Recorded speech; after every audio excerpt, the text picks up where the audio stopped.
to talk a little bit about fear and how that manifests early on in the whole truth journey, because for me anyway, as I mentioned, I got into a lot of extreme fear early on with flat earth and stuff, and started seeing like reptilian-y type stuff. We've been brainwashed and programmed to see certain things. Our belief system is built by the techno-evils. They programmed us with all these television shows, the news, the fake news. Everything on television is fake. Well, how can you have any defense against techno-evils who put this shit in schools? Okay. I don't like to spread fear mongering, because in the grand scheme of things, I agree that spiritually there's nothing to fear.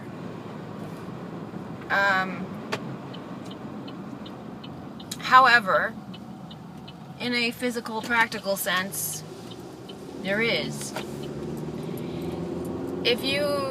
Especially if you are ignorant of what's going on here, if you are truly unaware of what is happening behind the scenes, then you're going to be sucked into the fear. And a lot of it will be fake. There will be stuff on the news that makes it look like certain things are happening when they're not. That's already happening. You know, the terrorist attacks are ramping up. There's, when you've got 2 in a day, you get to the other side of it and you find out that that a lot of this from their end is fake, and our true power lies in not consenting and not complying. All right, kids, enjoy the beautiful sunny August summer day, and I will talk to you soon.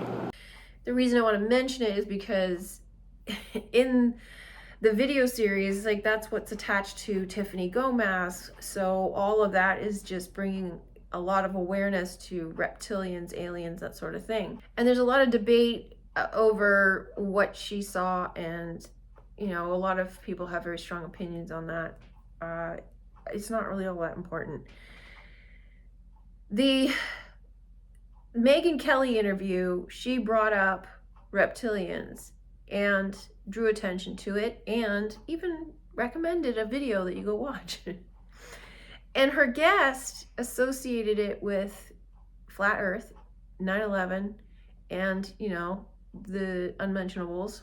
So all of those are linked together, because they are linked together in the shill factory. When you start looking for one, they present you with information on some of the others. And for me, when I went into flat earth territory, there was a connection to the reptilian stuff, which makes it look kind of crazy. Like, these flat earth people, they believe in reptilians. What's that all about? So I understand that there are people who believe in reptilians, and that's totally fine. I can understand why. I see the reptilian thing as allegorical. This isn't about debating over the existence of reptilians. My point is, I'm bringing it up because it's associated with flat earth. It's associated with a lot of the other major truth elements that help you break through your belief systems. So if that's the thing that helps you break through, great. If it puts you into fear territory and holds you there, not so great. So when I went through my early awakening, and I say awakening, even though I was going through an awakening process before that, this was the thing, flat earth was the thing that shattered my beliefs of what this reality was, and got me to scrap everything that I thought I knew. So to me, that was the event that sort of leveled the playing field. But along with that were this, mention of reptilians and that. And then so I was in extreme fear. And so in that state of extreme fear, I started to manifest things that were associated with aliens and reptilians and that sort of thing. And I know that I was manifesting it out of fear, because once the fear was gone, all of those manifestations were gone. We've been enslaved. They constantly keep us in a state of fear, but really fear is the only thing that we have to fear, right? There's gonna be wars, but they're fake, so there's really nothing to fear. There's terrorism, but they're fake, so there's nothing to fear. There's bad stuff on the news, but it's all fake, so there's nothing to fear.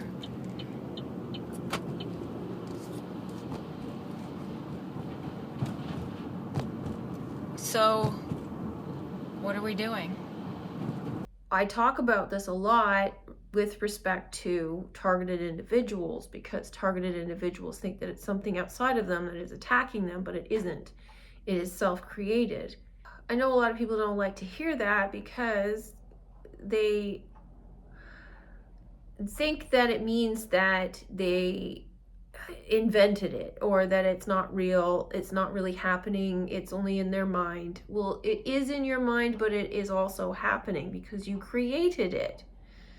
That's what self-created means. It doesn't mean that it's imaginary in the sense that it's not happening, but it kind of isn't happening. It is a projection of your imagination. I would think that it would bring you relief, because if you are creating this scenario, you can uncreate it, right?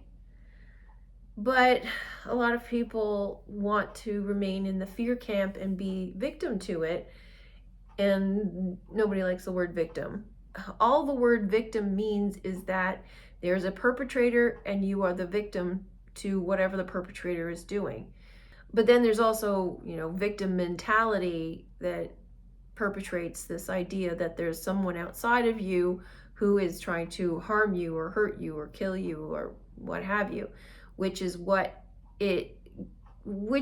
happens as a result of believing in the elites and they and the controllers and the archons or any entity outside of you that has control over you.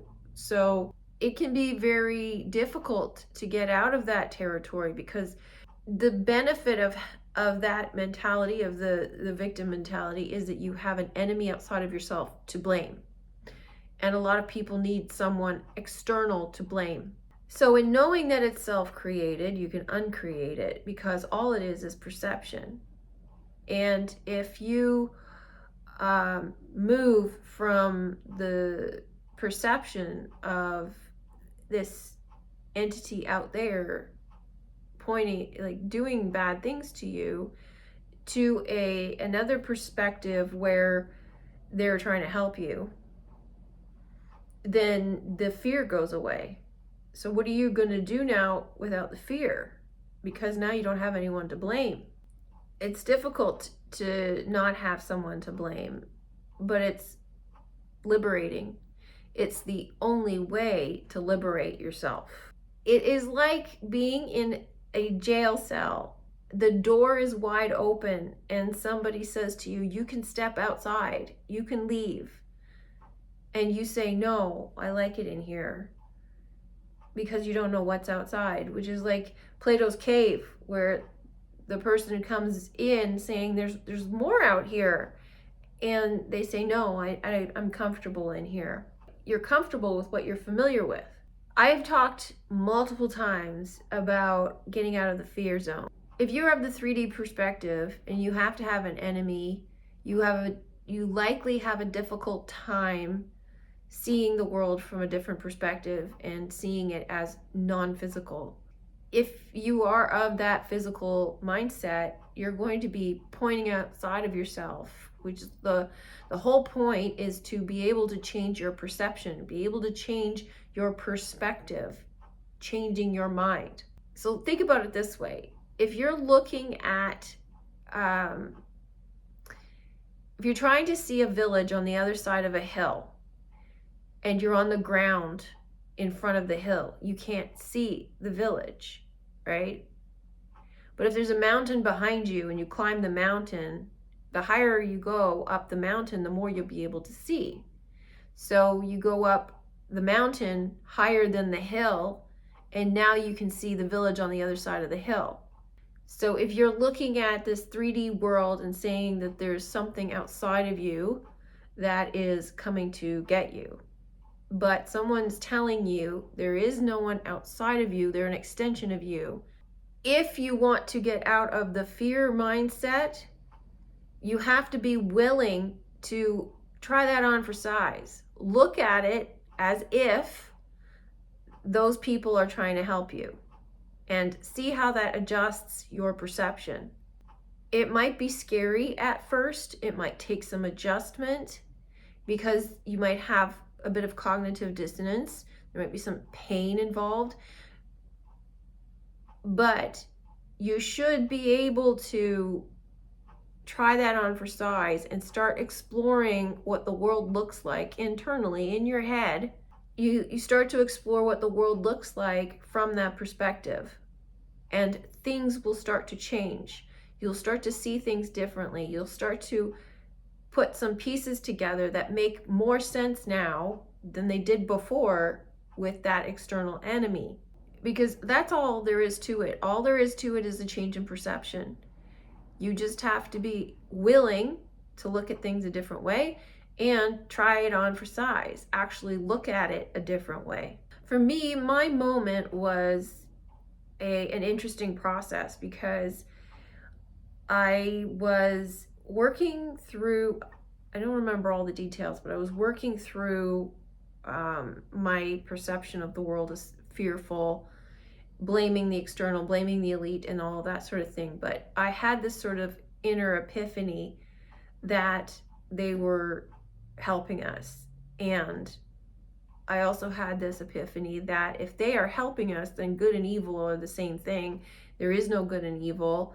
They're two halves of the same coin, and you have to put them together because they're one. And it took me a little while to think about this. Like, what would that mean? What would it mean if I started to look at the world as they are helping us, and this is not what it appears to be?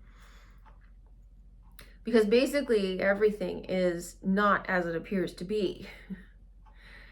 And as I said before, Wayne Dyer has said this: when you change the way you look at things, the things you look at change. So I went through the exercise of trying it on for size and seeing what the world would look like if they were actually helping us and not out to get us.